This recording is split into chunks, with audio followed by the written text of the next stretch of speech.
pada santrinya. Kalau ada di abad ini yang masih begitu, Anda terlambat perkembangannya. Ya, Anda terlambat perkembangannya. Baik. Generasi di atas saya itu generasi yang bangga ketika TK telah bisa membaca, telah bisa menulis, telah bisa melafalkan doa-doa pendek. Itu bangga kami. Dan setengahnya ada di majelis ini sebagai guru, ya kan? Ya. Sampai kiamat pun doa buka puasa, Allahumma la kasultu. Sampai kiamat pun masih tetap hafal. Karena itu yang didikte oleh guru. Meskipun ada dalil yang sahih, yang lain terkadang juga terbawa-bawa. Ya, jangan salahkan zaman, karena memang kita didik dengan zaman itu. Zaman terus berguling. Hari ini orang tidak lagi menjadi tren menulis dan membaca. Trennya apa? Tren sekolah kita hari ini Quran, menghafal Quran, tahfiz Quran. Hampir semua sekolah jualan Quran. Iya, semua sekolah jualan Quran.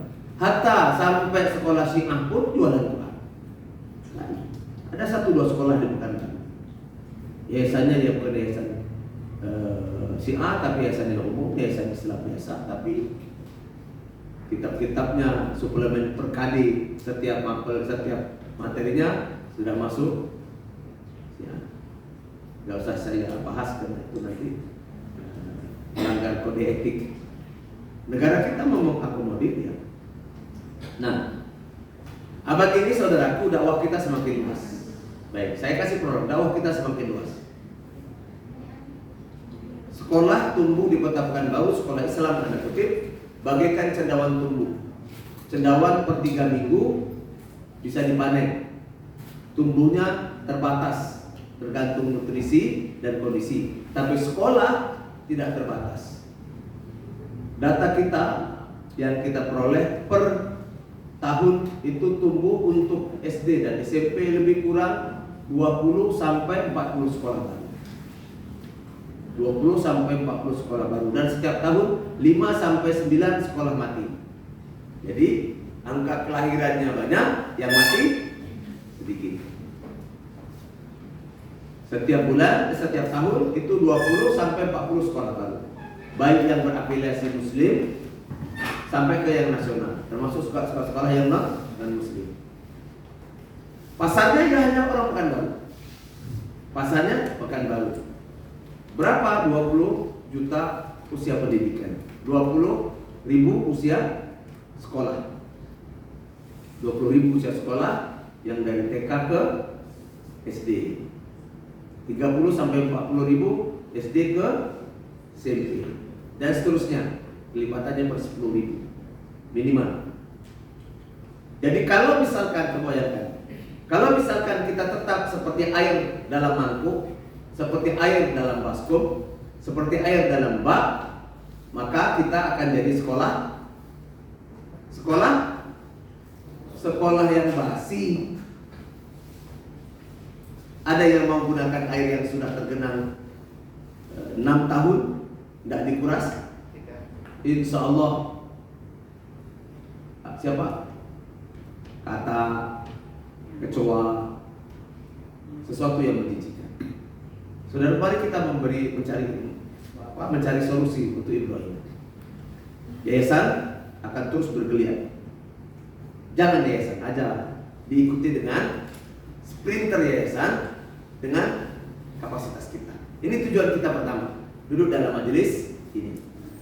Bukan berarti saya lebih pandai daripada antum sekalian, enggak. Antum panglima lapangan. Ya, antum. Saya sudah lama meninggalkan pengelolaan sekolah, lebih kurang 6-7 tahun.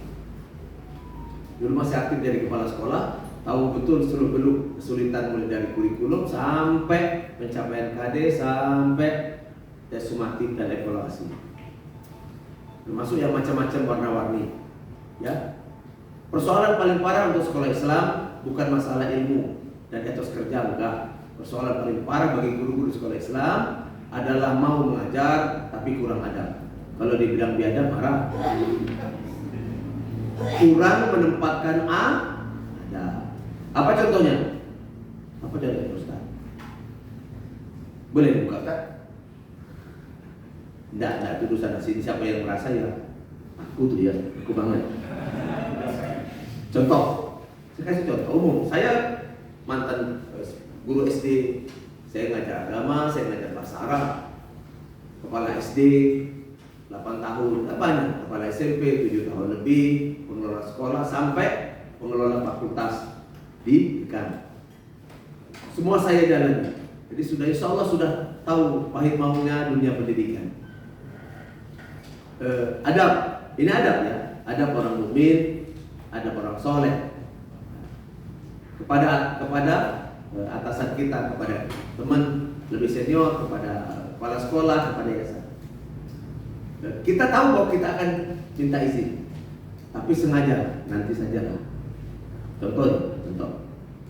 Nanti saja. Sudah hari ini hari A, kita sengaja datang baru kirim WA.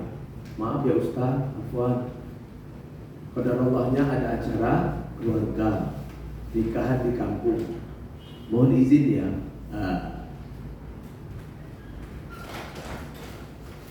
Belum dapat izin tapi sudah cuti dulu. Ada di sini? Ada di sini? Nggak usah dijawab, senyum aja. Contoh. Loh, apa salah Ustaz? Tanya sendiri. Itu satu mengenai adab. Jangan cerita lain. Okay? Not talk somebody. Tell our myself. Tanya kepada diri saya sendiri. Kalau diberlakukan itu kepada kita, bagaimana? Jadi kita mengukur diri kita. Kita paham dan mengerti para asatidz dan kepada Allah. Kita paham dan mengerti betul bahwa ada lebih dulu daripada ini. Kita ngerti. Kita broadcast, kita upload, kita carikan dalilnya, bahkan kita jadikan DP kita. Kita ngerti. Tapi kenapa hanya sebuah kamuflase? Kenapa itu tidak kita wujudkan? Hari ini saya belajar menjadi diri saya seperti mana kehendak Allah dan Rasul. Bukan dibalik seperti dalam teori psikologi. Jadilah diri Anda. It's one alone. Diri Anda sendiri. Jangan jadi orang lain. Ini keliru. Kalau diri Anda brengsek, jadilah diri Anda sesuai dengan kehendak Allah dan Rasulnya. Umar bin Khattab kalau jadi dirinya sendiri tanpa disapa oleh hidayah Allah, mungkin termasuk salah satu di antara sahabat yang ikut dalam Badar, mungkin ikut dalam Uhud, ingin membantai Rasulullah. Tapi Allah berikan hidayah, dan Allah sehari ini telah tempatkan kita di tempat yang mulia. Insya Allah. Hanya saja tinggal mengembangkan diri kita. Nanti kita akan lihat, saudaraku, apakah benar-benar tuan-tuan itu adalah betul-betul guru emas, atau guru perak, atau guru imitasi. Oke? Saya tidak akan menguji. Uji itu ada diri Anda masing-masing. Guru emas, guru perak, atau guru imitasi.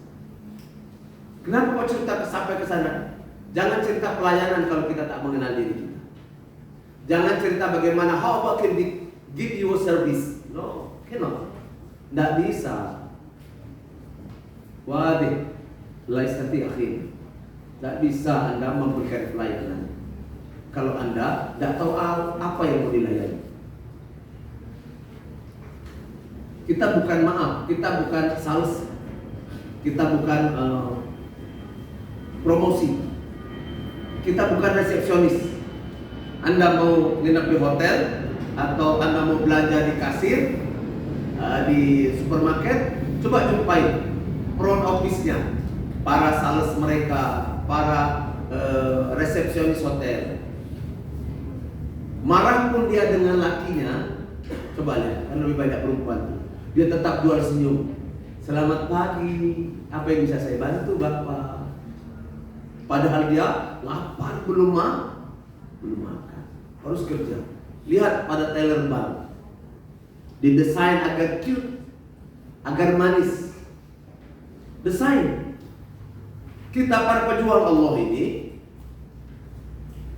para pendidik dan para mujahid di bidang pendidikan ini tidak seperti mereka. Enggak. Ngapain harus senyum kalau hatinya busuk? Hari ini kita tempat. Karena pendidik itu, saudara Allah, Anda tidak akan bisa bertahan mendidik lama kecuali Anda bisa menempa jalan.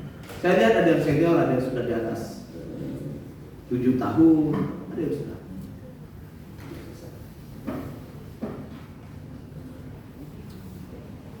Oke, jadi ini yang pertama.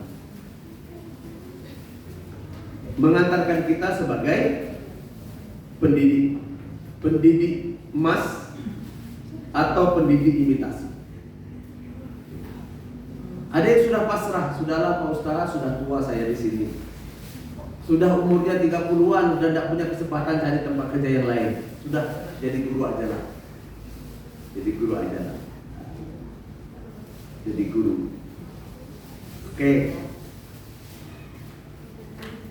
Nah, baik, itu sebagai prolog. Topik kita pelayanan di bidang pendidikan. Saya minta waktu kepada Ustazah sekalian sebelum kita mulai. Ini ada pretest. Tidak ada yang salah dan tidak ada yang benar. Semua jawaban Ustazah benar semua, kecuali tidak dijawab. Oke? Kalau tidak dijawab itu baru salah.